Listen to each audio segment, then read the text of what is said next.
I was also telling you, Sean, that one of the reasons I wanted to do YouTube was because I kind of wanted a snapshot that will hopefully, keep myself to the burner, right? To actually move and make good on my intention to actually turn this into a book project. So I'm hoping this is sort of like a time capsule thing.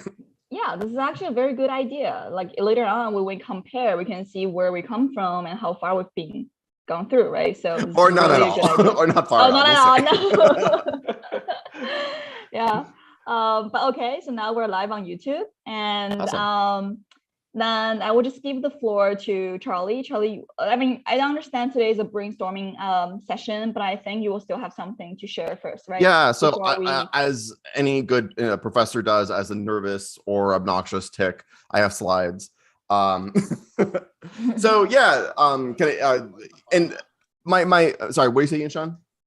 Oh, no. It's just I have another window popping up, and that's actually the live streaming. So I just Okay, cool. trying to access technology.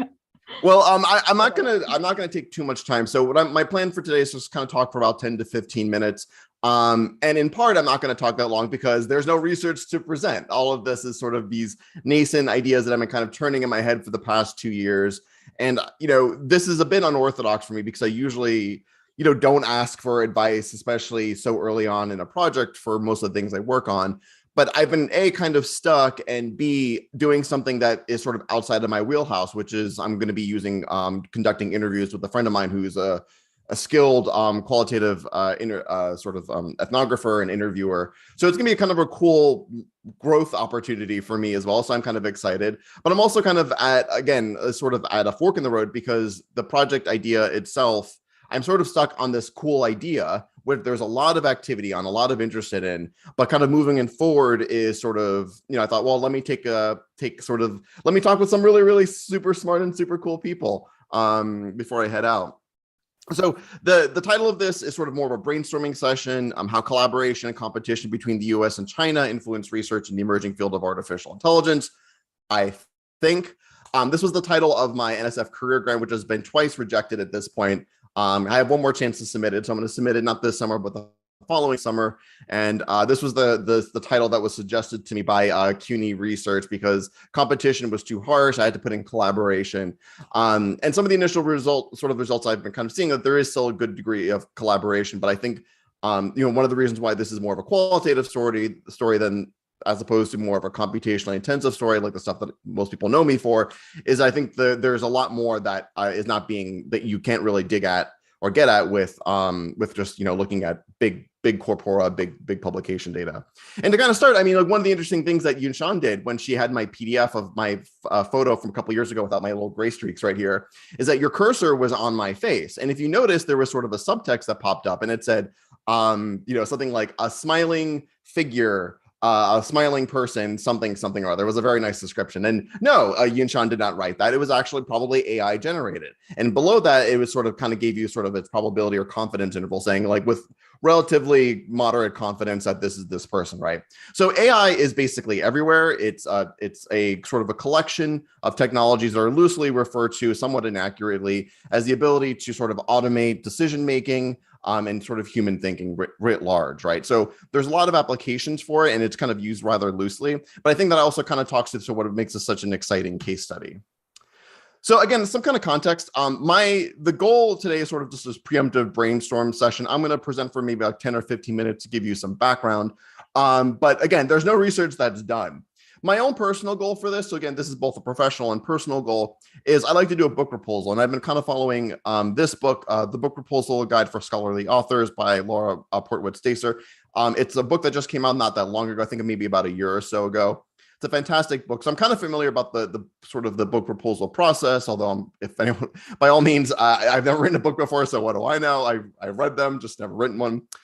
So my goal eventually is to come up with a book proposal with a few sample chapters.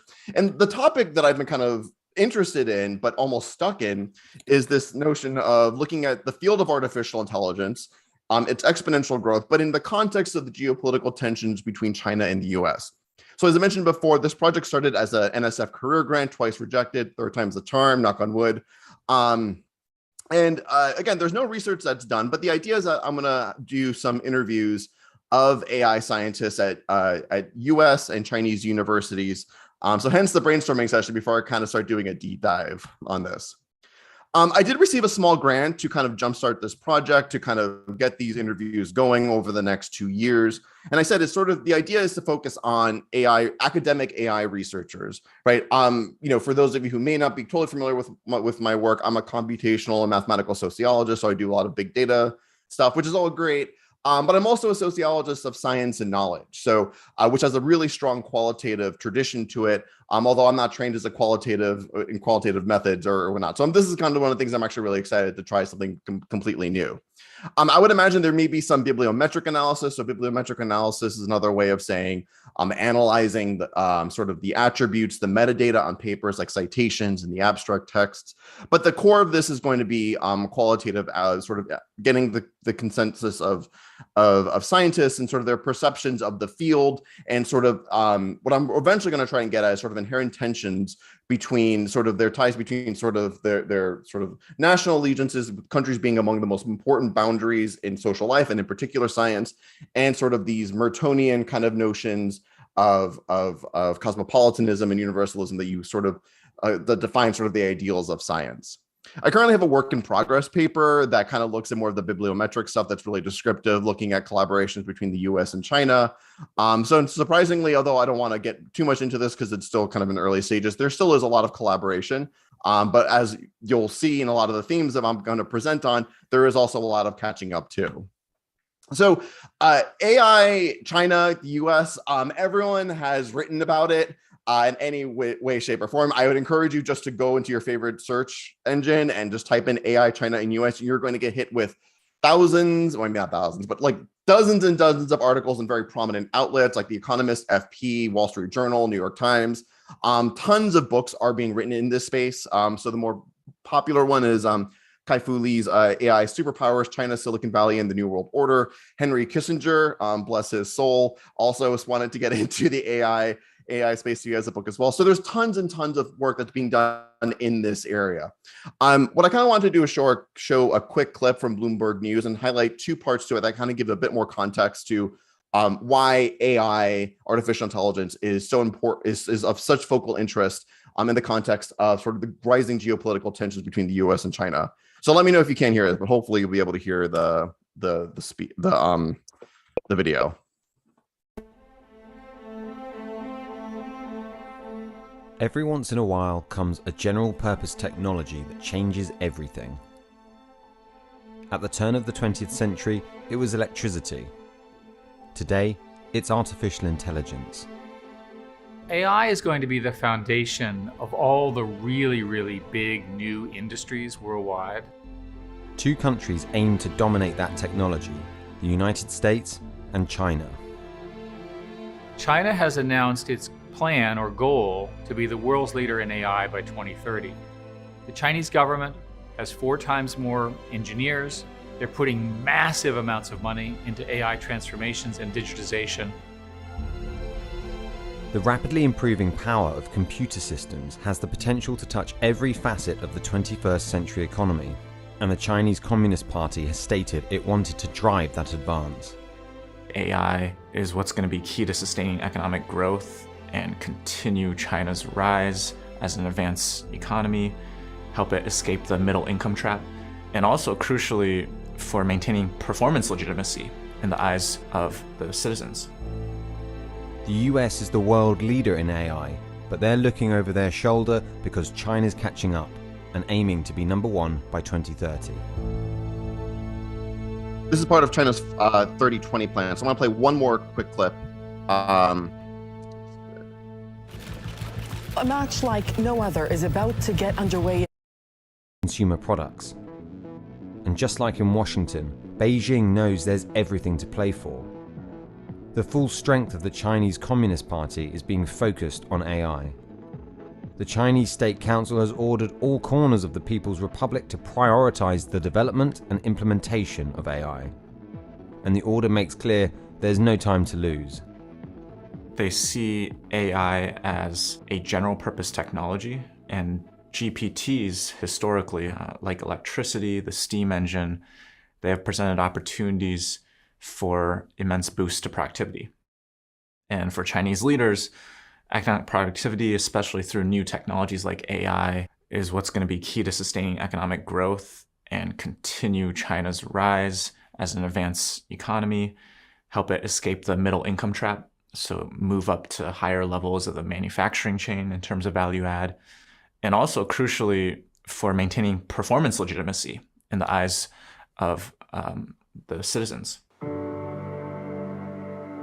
Jeffrey Ding is a researcher at Stanford's Center for International Security and Cooperation. He argues there's a misconception in the West that it's Beijing driving the innovation when most of it is coming from Chinese companies.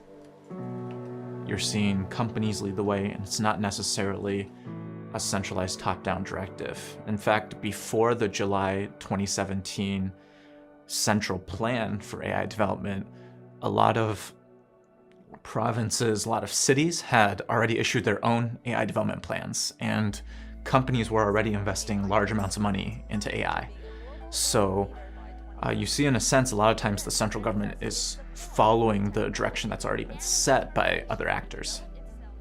The country has never emphasized innovation. So I think this is actually kind of an interesting context, because I think the general conception, at least from the United States, is that this is sort of a top-down kind of effort, and especially one that's meant on defensive capabilities, because obviously there are a lot of flashpoints that people are concerned with in the West, in particular China and Taiwan, and China, Australia, and a few other places, right? So, but in fact, like, this is actually being framed in China, at least, as sort of more as an economic tool, sort of this catalyst that's going to start off and continue China's rise into sort of becoming the world's wealthiest country out of the middle income trap. And this is actually being done even though there is a top-down 2030 directive, that this is actually coming from the bottom ups, right? So there's already kind of a lot of interesting sort of unique quirks of this case. And the reason I say this is because history actually tells us a lot of, can actually give us some insights to understanding this case. So this whole thing kind of got me thinking about this idea of scientific nationalism.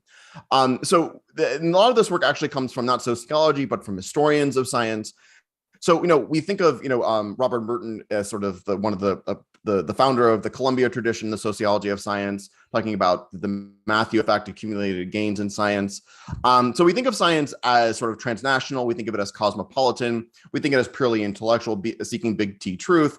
But obviously beyond that, veneer science is always tied up with politics, right? So you could think of World War I, World War II, and the Cold War, where there are many instances where scientists do not rise above sort of their jingoistic, if not nationalistic, kind of proclivity. So a few examples here: during World War I, British scientists were calling, the research done by the German Kaiser kind of scientists as untrustworthy. They refused to cite each other and publish each other's journals.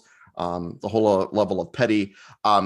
Countries fiercely guarded their secrets in World War II with understandable concern. You think of rocket technology. So I have an image here of Werner von Braun, who was a former scientist in the Nazi regime, escaped Nazi Germany, came to the US, and was arguably the reason why the US not only did very fairly well in World War II offensively against sort of nascent German technology, rocket technology, but also one of the reasons why we won the space race against the Soviets, right? He was actually very instrumental in that.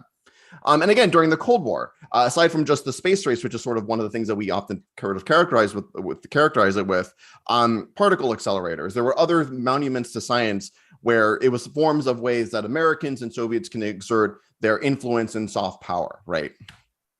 So this actually caught me thinking, sort of as trying to scope out something from this topic, looking at the tensions between the sort of universalistic cosmopolitan ideals of science and sort of these nationalistic sort of overtures and trends, or sort of these sort of national identities, and kind of the tensions or how the negotiations that might go on for scientists at academic universities as they sort of navigate between the two. And you don't actually have to go far to kind of see the rising tension. So these are just a snapshot of some of the headlines, ranging from the New York Times to Nature to whatnot, of this sort of rising red scare that is creeping up, and it's kind of borderline on jingoistic concerns, right? So yes, there are some legitimate concerns in terms of economic espionage, but there is also growing concern that the strong collaborative patterns that have existed between U.S. and Chinese scientists, the mobility patterns between potential Chinese students coming to the U.S. to train is actually much more fraught now. And I've been focusing on AI here, but this is not necessarily prone to AI. It actually cuts across a wide variety of different sort of races, quote unquote. So one of them I thought was really interesting was SETI. So maybe people have heard of SETI, the search for extraterrestrial intelligence. People are concerned if China makes first contact instead of the US or a Western European ally. Fusion power, so the race to create a clean source of energy that mimics the power of the sun is also another race. China has also made this kind of, the Chinese government has also made this kind of sort of another kind of thing that they want to sort of be in the forefront for. So it's not just necessarily AI. So again, a lot of this work in a sort of AI or sort of scientific nationalism is really driven by historians, or when it involves AI, China, and the US, it's sort of more so for general audiences. On the sociological side, there's a lot of work that kind of delves into sort of like the thinking like a scientist. So sort of like looking at scientific careers, how scientists sort of navigate politics, whether it's sort of state level politics, like JT Pardo-Guerra has a great book that will be coming out soon that looks at sort of UK scientists and how they navigate these evaluative frameworks from sort of, I think, the Ministry of Education. So my initial idea was to kind of do interviews of academic AI researchers, to interview them about trends in the field, the perception of these geopolitical tensions, and their place in the field, and using some kind of snowball sample. Thanks to Yin Shan, I have a few contacts at Renmin and Tsinghua University who are very eager to kind of to participate in this, to be interviewed, and have had other people they'd like to recommend. Obviously, I'd be doing some care to sort of, stratified by where they did their training, whether it was in the US, China, or elsewhere, their stage of their career and whatnot. But before I don't want to get into, this isn't really, the point of this wasn't necessarily to think about the talk itself, but the thing was to focus more so on the fact that I'm really stuck at a topic and I don't really have a question. Now, I don't necessarily need to have a question. Obviously, it's a reflexive process topic, questions change. But I realized that when I did think I had a research question, I really just had a topic. And I've been really influenced by this book that just came out, Where Research Begins by Thomas Mullany and Christopher Wray.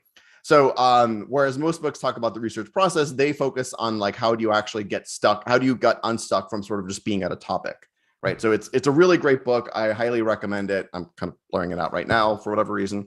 But there are 2 points that I wanted to highlight. One is sort of what they call avoid the narrow down your topic trap and focus on what drew you. So basically their whole contention is that oftentimes that we get stuck in these topics, we think they're questions, and then by virtue of narrowing it down, we therefore land on a question. And in fact, what they argue is that oftentimes when we narrow down topics to more specific things, we're still at the topic phase. We don't necessarily have a problem that's drawing it. So what they recommend is doing a self-reflexive process, really getting at what kind of almost like a psychological kind of a therapy session, like what drew you to this thing in the first place. The second thing is sort of jumping to a question and making sure it's not problem driven. So the idea is that you're not necessarily, the question isn't necessarily is sort of presume something that it's taken for granted or it's a leading question. Like, how does X influence Y? By virtue of asking how does X influence Y, assumes that X does influence Y, right? So they kind of give you sort of like the notice to be mindful that a lot of times that when we think we have these really great research questions, that we're kind of negating all these other alternative explanations. I also threw in one thing from Ezra Zuckerman, who granted his sort of advice. He had a great blog post in 2007 or 2008 on building up your null hypothesis when you frame a research question. So making the alternative as juicy and as real and as sort of accepted as possible when you're thinking of this. So I did this process. I kind of had sort of a moment where I kind of did some, drank some tea, and I thought, okay, well, what is it that drew me to this in the first place? Kind of asking a series of what I call the 2-year-old why questions. When a 2-year-old asks, why? Well, why? Well, why? Well, why? So I kind of like boiled it down to a few things. Why this question? Why this topic? Well, I am really interested in the geopolitics, broadly speaking, to academic science. I think it's kind of woefully understudied, and I think it's super fascinating. I'm really interested in the concept of hierarchies.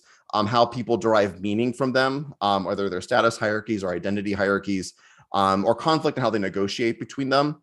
I think of like when I was actually thinking of scientists, I was actually kind of relating it to like, I don't know, like gay Republicans, right? So, how do you kind of negotiate sort of these two different identities that in many ways ought to be in conflict with one another, but you still find some kind of way to harmoniously bridge the two.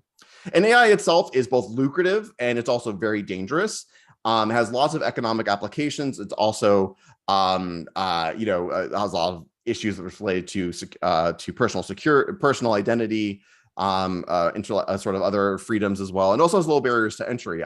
Anyone with a computer can do AI. It's not like nuclear fissile material or anything like that. And so the barriers to entry are fairly low. So basically, what I'm trying to do is balance AI, China, and the U.S. as a substantive focus, which has been done sort of ad nauseum at this point, with advancing some kind of sociological insight, right? So this is sort of, my hope is to kind of think about more like, what is it I'm really trying to get at? What is it that I should be trying to glean from these interviews? And I've been focusing on scientific nationalism and AI. I'm still sort of thinking about how does geopolitical competition between the U.S. and China, academic scientists at these universities kind of influence in the field, sort of shape the field of AI, right? And this is kind of where I'm going to kind of end right now because I've been sort of prattling on for a bit too long.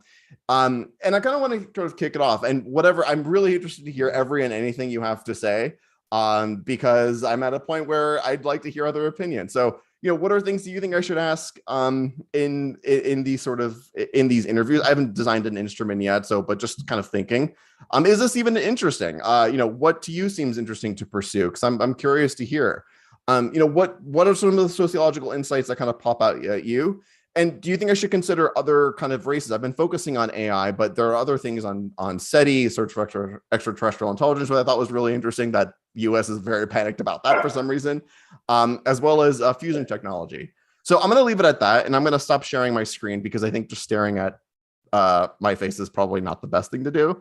But yeah, I'm going to stop talking now. Okay, cool. I'm back. Cool. Awesome.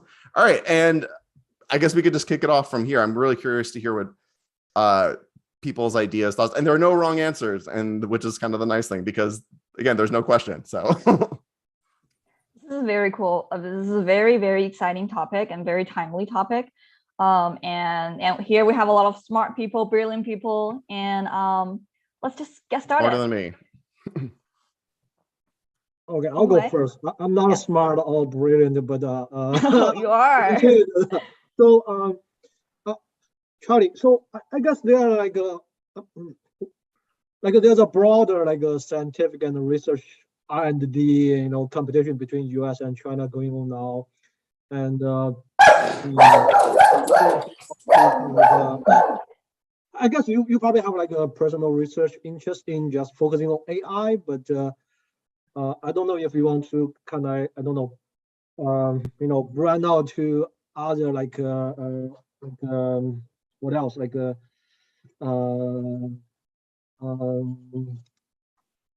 internet, what's the hardware, the Huawei, I don't know if you know Huawei, the hardware, Yeah. And they're building they're also making a smartwatch, in competition with. Well, they're trying to appeal to the domestic market to compete against Apple Watch, and Xiaomi. There are this new kind of manufacturers. I guess it's kind of like marketplace, right? Like a smart device. So I guess that's my guys' first kind of I don't know, question or whatever. Have you thought about incorporating even broader themes into your book project? Yeah. Yeah, no, I think that's sort of like the area, that's sort of where I'm at right now. I was thinking I scoped this out because I was kind of in this sort of narrow down your topic trap, and I'm realizing I should stop doing that and start actually thinking about a question, and then in that case kind of got me thinking, well, would it make sense to actually look at other cases? Let's say not interview AI researchers, and rather not just only interview AI academics, but researchers at for-profit firms that are in-house, things that are kind of beyond AI but maybe are kind of related. So yeah, I mean, I think that's something I'm interested in. I focused to just a scientist because that's sort of, given my background, that's what I'm most familiar with. And what I've been told is that getting interviews with researchers at private companies, both in the US and in China, might be more difficult to get sort of their buy-in.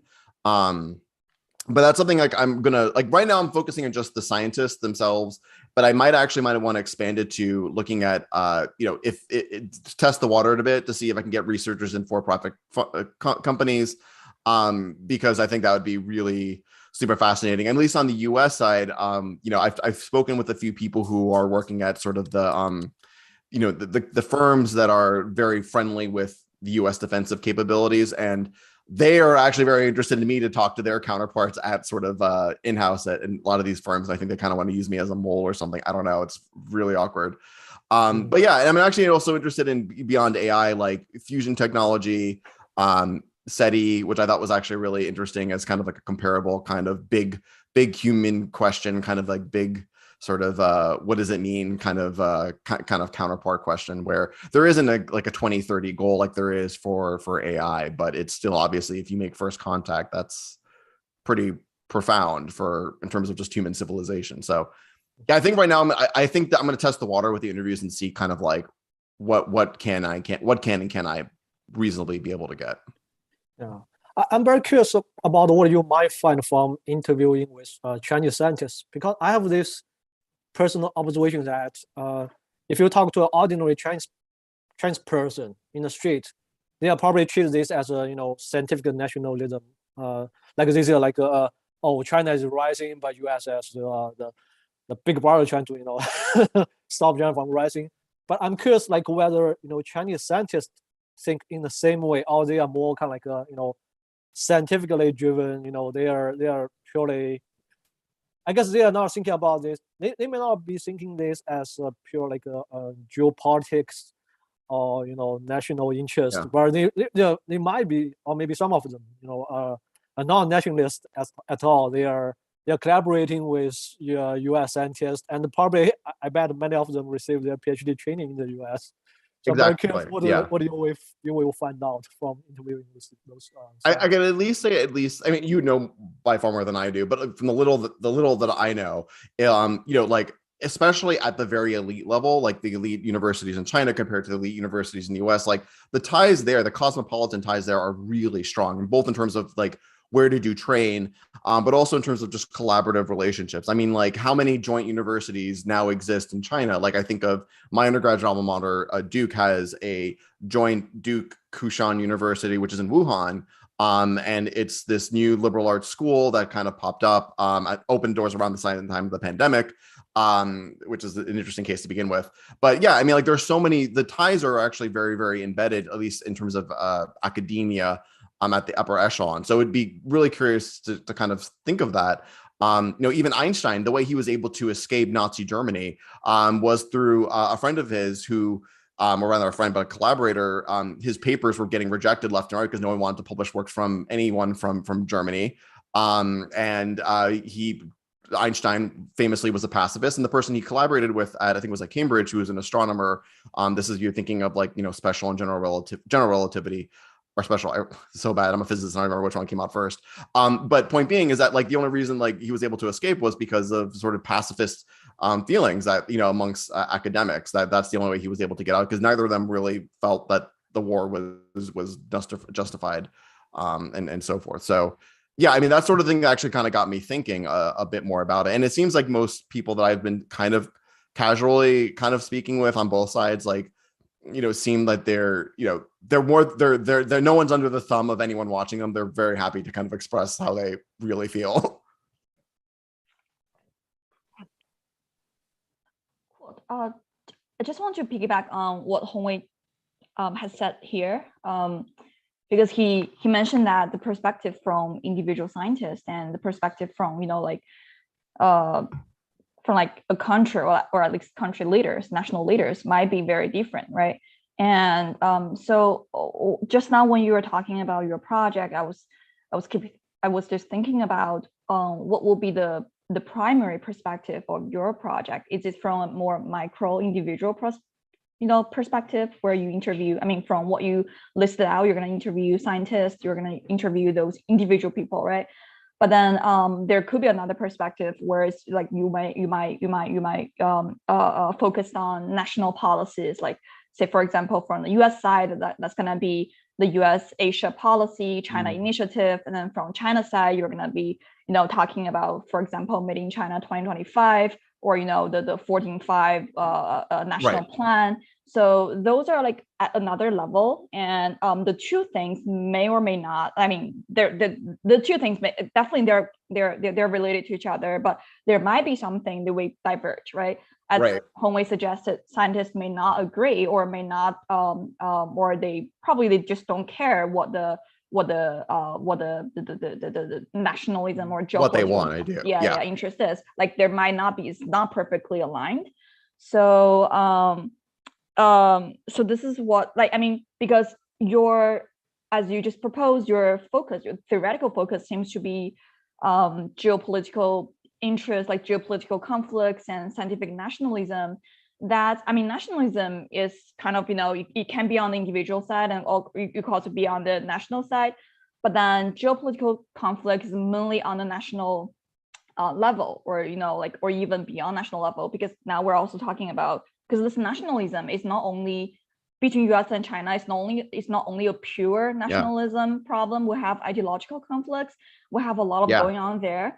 So I guess like there are just a lot to just unpack a little bit more, and make sure that your methods, like your for example, you're doing interview, then who you're going to interview with and what questions you're going to ask, those things are actually tied back to which perspective you're primarily rely on, right? That's a great point. Yeah, this is just one thought that should I just go ahead and just spill out everything I have right now, or should please, invite more go people for it, to join? Okay, so this is a one point. Oh, and Holly already raised her hand.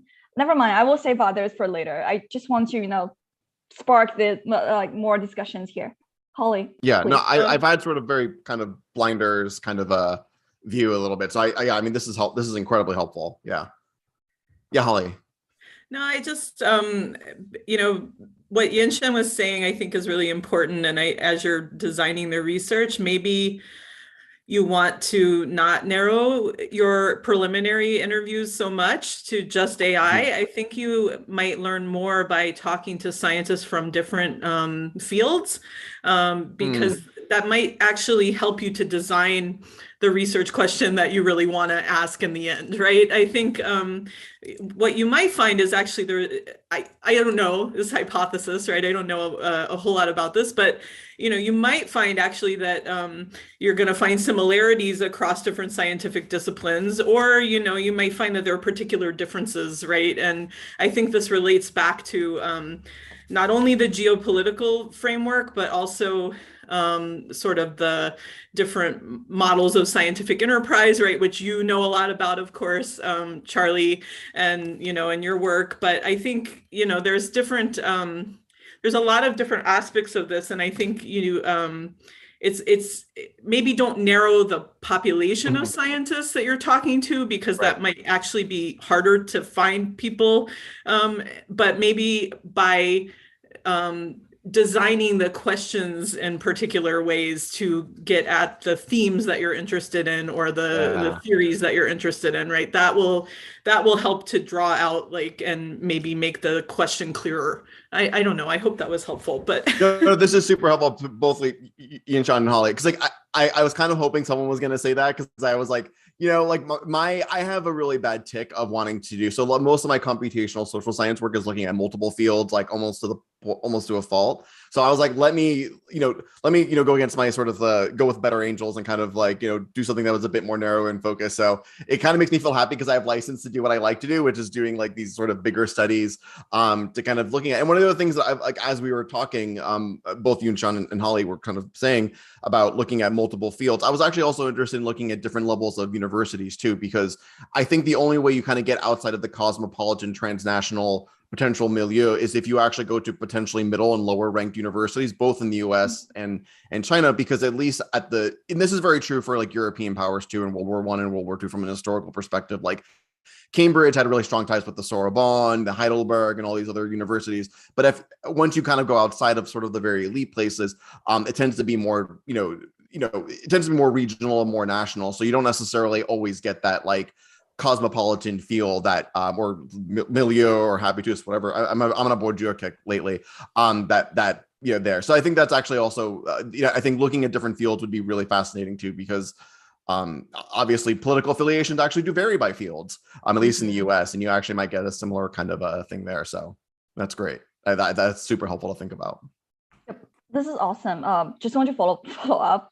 I think this is a good idea to hold off a little bit so that we can have a very proper conversation. Actually, what Holly said just now really is really closely related to another point that I want to bring up.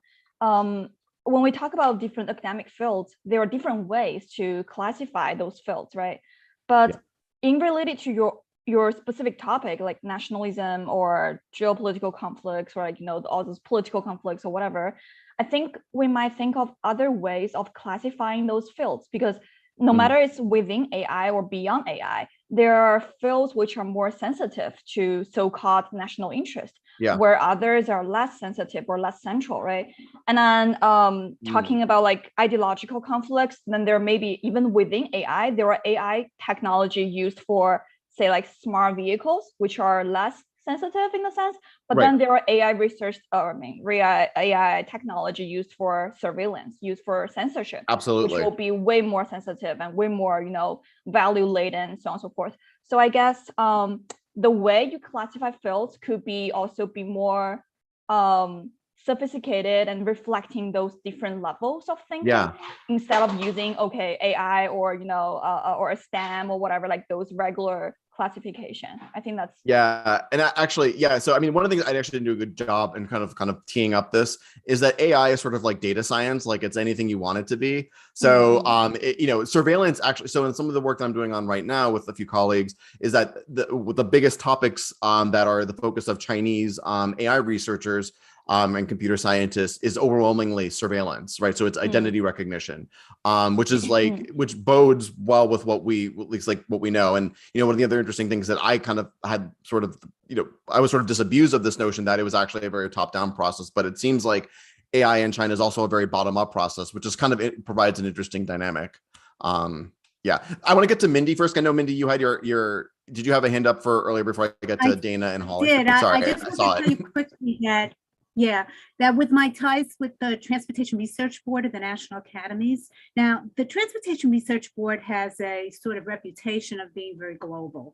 The extent to which that they might include the Chinese in there, and and how much of that is censored, I don't really know. But what I do know is that they do have a standing committee on artificial intelligence, and the guys that are running that committee and are members of that committee probably know an awful lot of the players in the field and what's happening, and they might have a global reach. So if that's something that you're interested in, you could reach out to them by yourself or just let me know, and I'd be happy to help. I will definitely take you up on that. And I maybe this will be a good inspiration to have a module in AI in your Data 790 over the summer on transportation. So maybe in 2023. We'll see.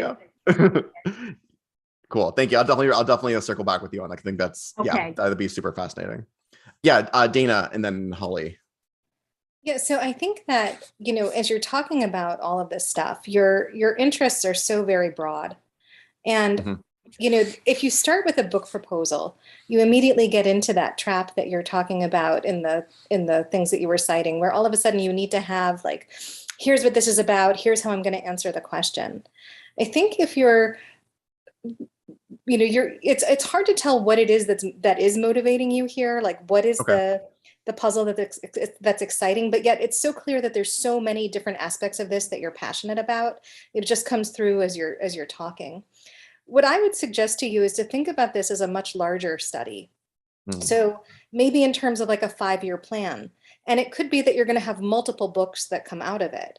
So all of the data that you're collecting can speak to different questions. As soon as you get down to talk to somebody and you have an hour of their time, you might only need little bits of, each of the things, but, you might start out looking at American scientists, then you might do a comparison, you might start with one industry and then move to another, and it could be that a lot of these interviews that you're going to do and a lot of the data that you're going to collect can be used to answer multiple different things. Right. So I think cast the net really, as big as you want to, because this is your work for however long you want to work on it, do the thing that's going to be the most satisfying.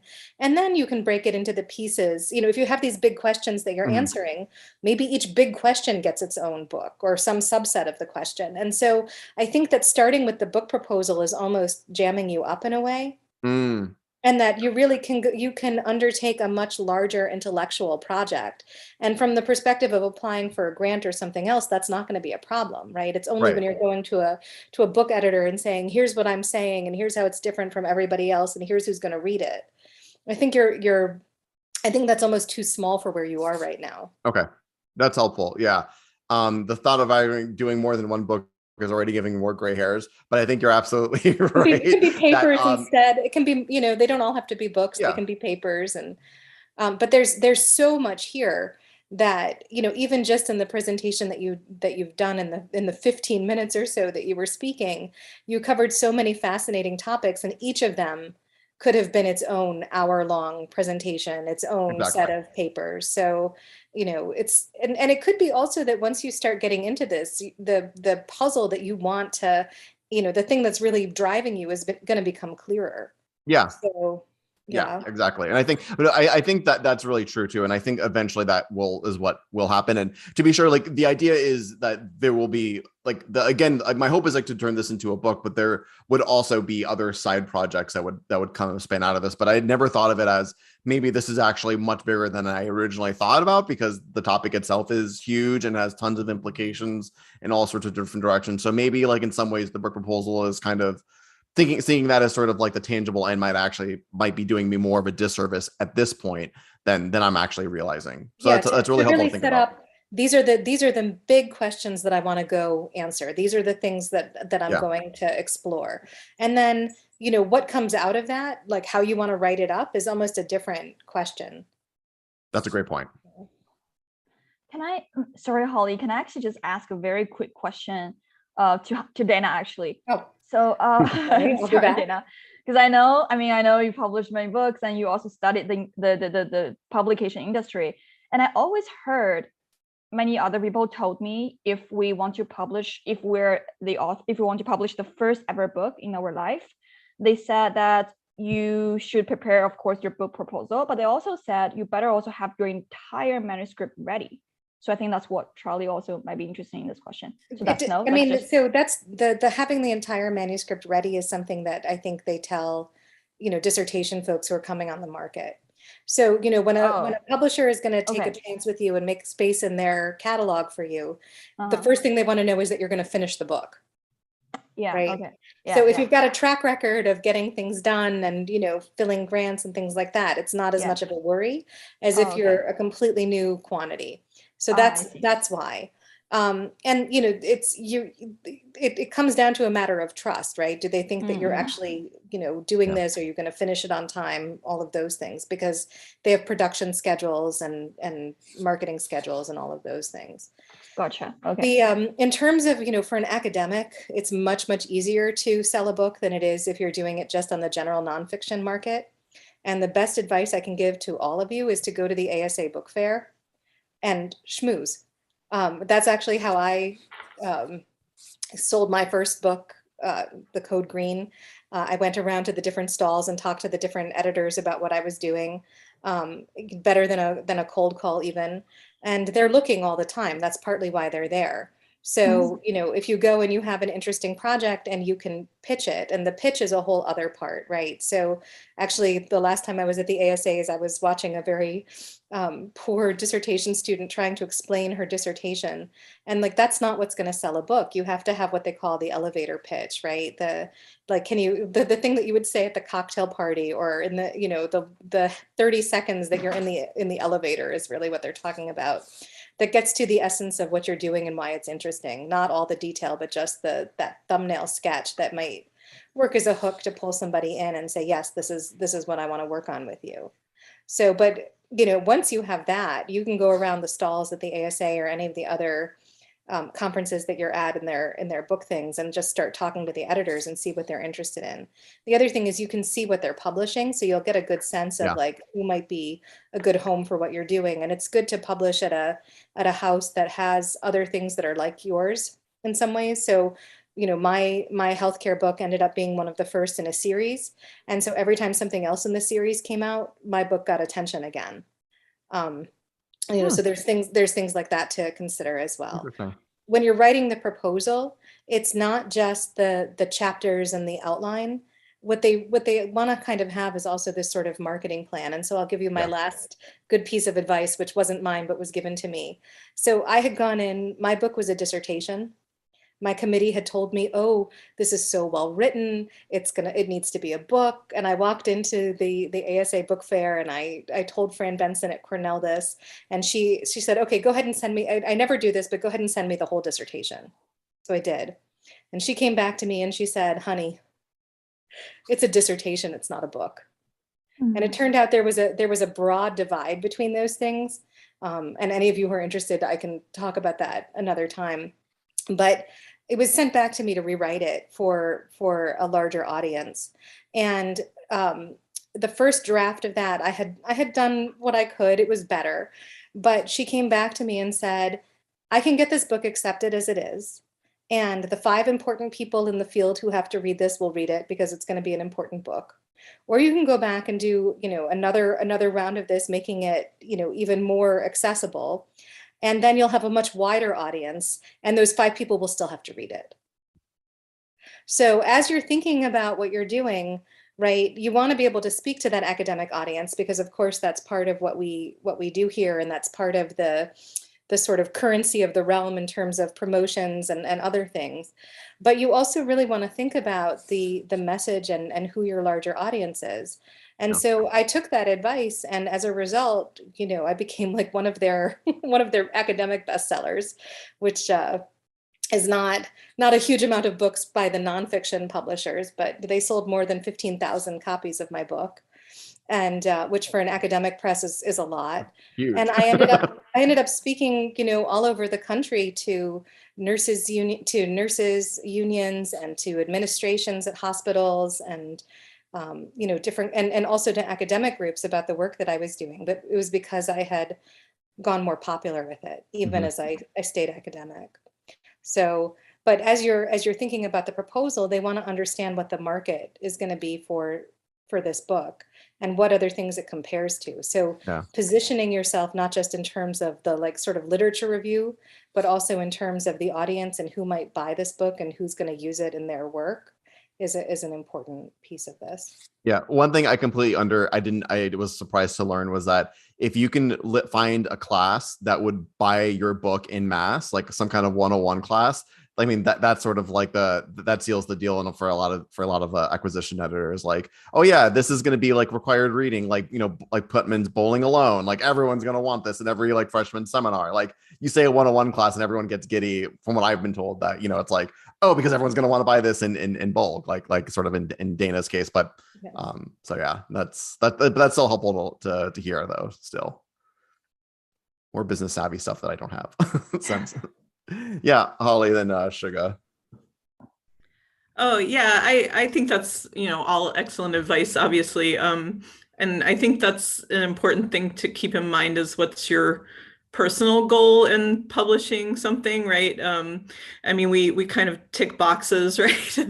Let's do this to get tenure, let's do this to get promoted, right? But in the long run, it's your own research and your own work, and you have to think about what the implications of that are, and actually stuff that gets most cited from stuff that I've written is not always, the things you might expect as like handbook chapters, right? Why? Because they're assigned in a graduate seminar or whatever, right? And people read those and they use them as references. So sometimes I'm like, oh, well, that didn't seem like that important at the time, but it was important later on.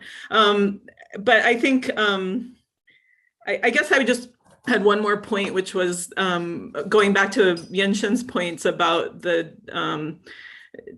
thinking about different scientists in different fields. I wondered if you'd considered biotech, right? Because I think that's another huge area that might be like somewhere where you could get people to talk to, is my guess. Maybe not about patents and stuff, right? But they'd be willing to talk about the research process. So anyway, just a thought. Yeah, no, actually, I was trying to think of something that when I was kind of thinking like sort of as a comparative case study, like thinking like, maybe I can only get one or two other fields. What's something that's very different from AI, but also is contentious or rather is lucrative, I should say, not necessarily contentious, but lucrative, right? Like, but yeah, so the one of the things I didn't focus on was biotech is a huge area that, that is sort of like one of the tactical goals of Chinese academe in many ways. So yeah, I think that's actually one of the other things I'd like to, it'd be a nice contrast to AI, because obviously like biotech is such a radically different beast than AI is, and actually provide an interesting sort of juxtaposed case study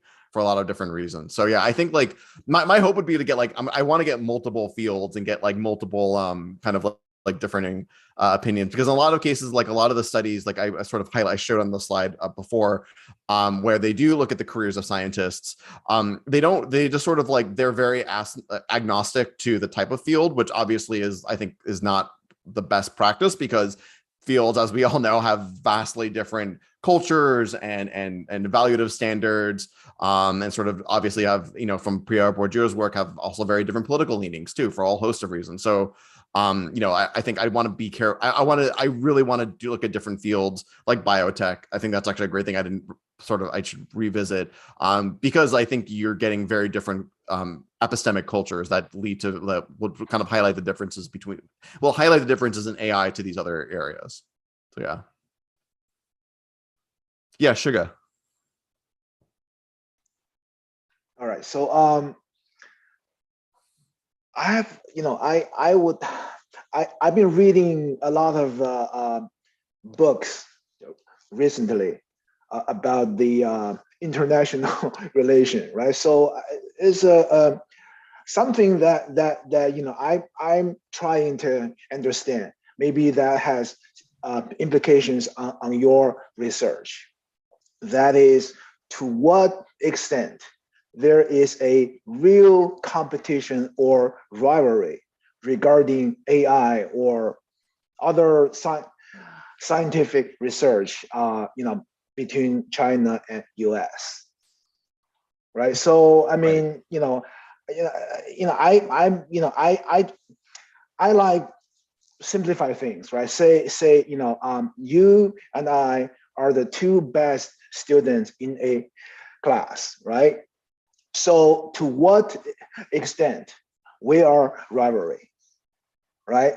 So I mean, say if you do well, jeopardize my prospect of getting into Princeton or Harvard, then you are.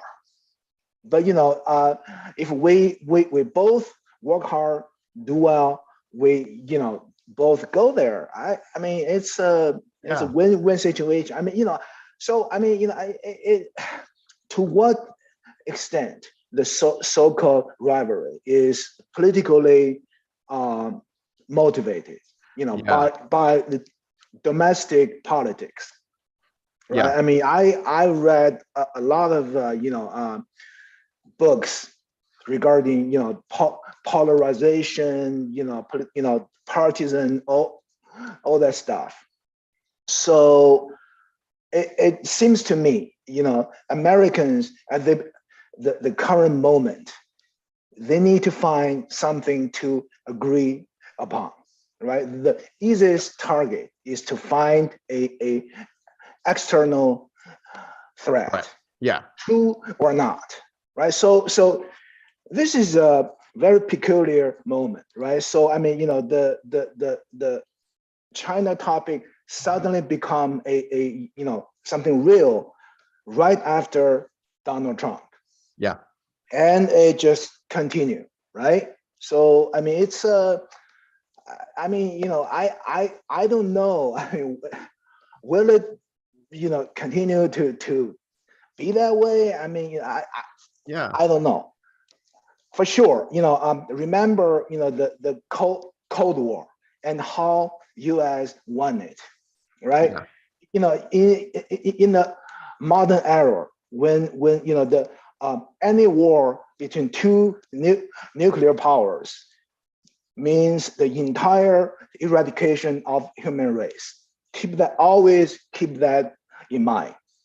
Yeah. So the way U.S. won the war is not by building better, weapon, more bombs. It is by boosting its own economy, try to create more, reduce economic inequality, all that stuff, right? So I mean, at this moment, it seemed to be U.S. is becoming the former Soviet Union. I mean, by deregulating everything, trying to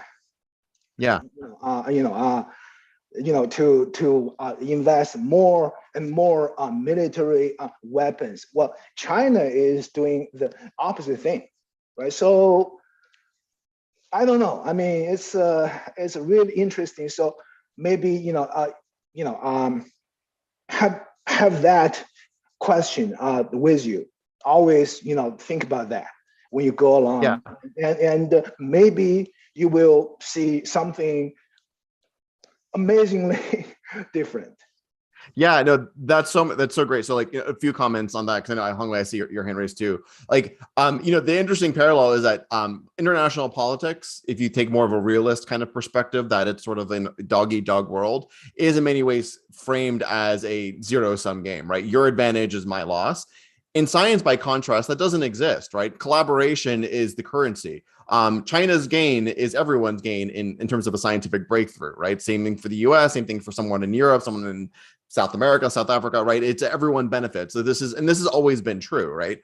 And there are a lot of really interesting parallels to what we see with the Cold War between the Soviet Union and China, but there are also a lot of differences too. Like it's many, if you start to really kind of look at the details, as you're sort of kind of hinting at, Shiga, there are actually a lot more differences that make this sort of cycle, or whatever you want to call it, multipolar world, even more distinct and unique. I mean, even I kind of framed it as a multipolar war too, right? World, right? I mean, think of what's happening in Russia too. Russia is definitely not investing in anything in terms of their scientific prowess and their economy, even before the Ukraine and invasion and the sanctions was already kind of like pretty very, very, very kind of on weak legs, right?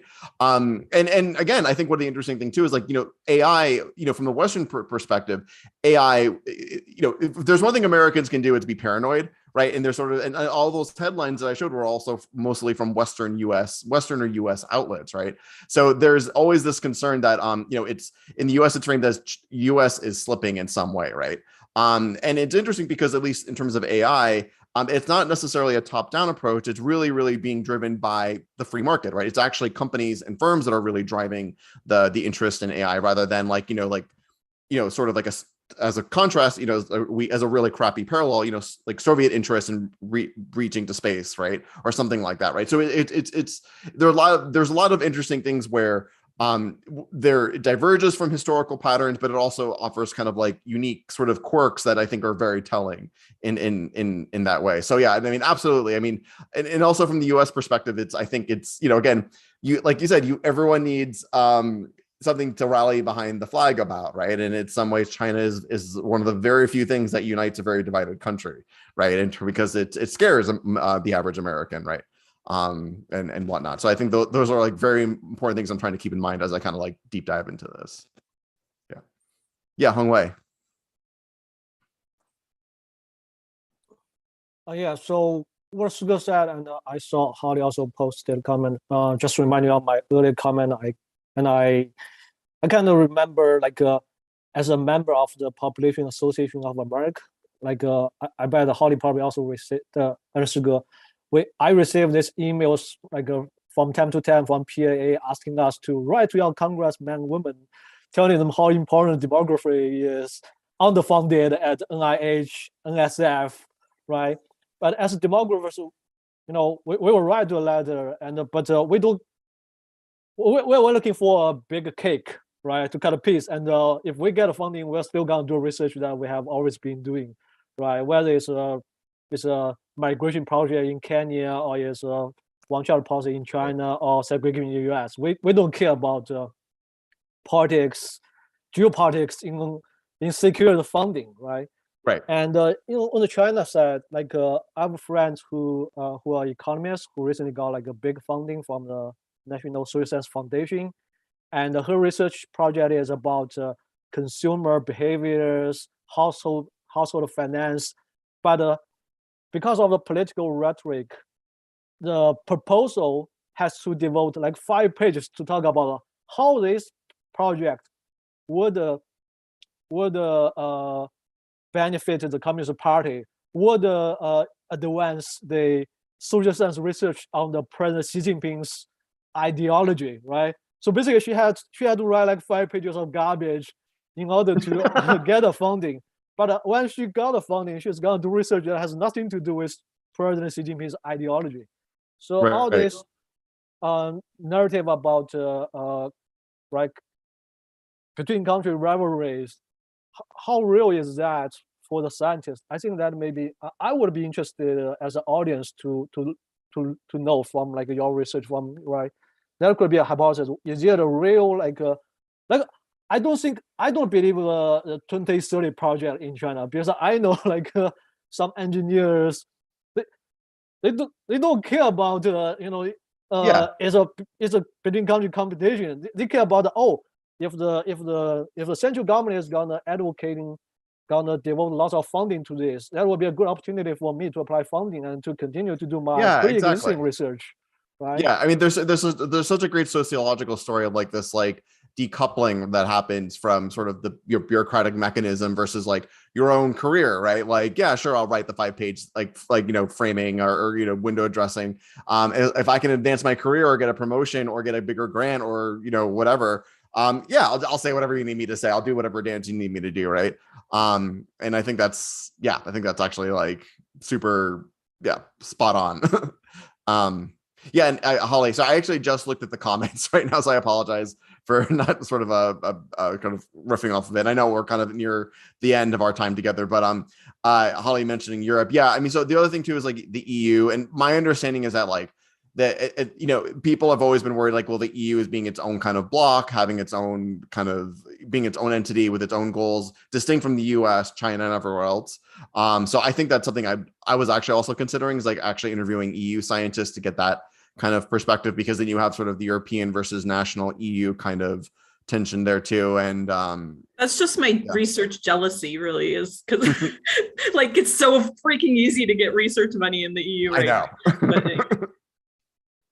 I actually got invited to go to all expenses paid trip to go watch a research presentation in July to Amsterdam. Unfortunately, I can't do it because I'm going to be hopefully buying a house soon. But I mean, just where did you get the money for this? What is going on? I'm so jealous. I'm I wish I would have waited a little bit. But I mean, that would be an interesting kind of, I might going to Dana's point about just, there may be multiple projects here to kind of go in on that. I know it's kind of the bewitching hour, but thank you everyone for all of the great feedback and comments. And I'm really happy that this was live. So I'm hoping to come back maybe in a couple of years, and maybe I'll have, I know Dana said multiple books.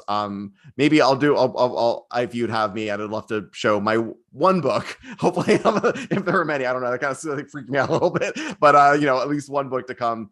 And then show you where I eventually landed with all of this. But yeah, you're gonna get a bestseller, and then we're gonna invite you back to the seminar session, have a bestseller session instead of now we have a brainstorming session, and later on we'll have a bestseller session. Wait, I don't know if maybe a bestseller by it sold 10 copies for an academic press, which is good. I can't compete with Dana's number, but I would love that. I think that'd be really kind of a cool thing to do. So but yeah, and all of you are going to get a big thank you in dedication to a book that doesn't even exist yet. So take that. Well, I interpret that however you will. But thank you, everyone. Thank you, Holly. Charlie, and we really we're gonna miss you. And I'm gonna miss you guys too. Totally. Make sure you will come back. I will. As long as you have me back, I'll definitely come back and annoy everyone. So totally. And I hope you enjoy today's. I think today we have a pretty constructive and pretty productive discussion. I hope you like this. I've been talking about this with my with Jamie and like my husband, and like he's just like, enough already. I don't know what to tell you. Like, you're stuck. And I'm like, I'm so happy I got to talk with like other flesh and blood people who are super smart and knowledgeable and like things I'd never considered. So, everyone, thank you so much. Like, this was like real. I'm saying this not, I'm actually saying this genuinely. It was very helpful for me. I'm very glad that you like rebooted the like broad discussion type of things that we used to do years ago. We need to do more of this. So yeah. Yeah, I mean, it helped me. So selfishly, thank you. All right. Actually, let me stop live stream now. Let me take a look. So on YouTube, there are people watching, but there are no questions.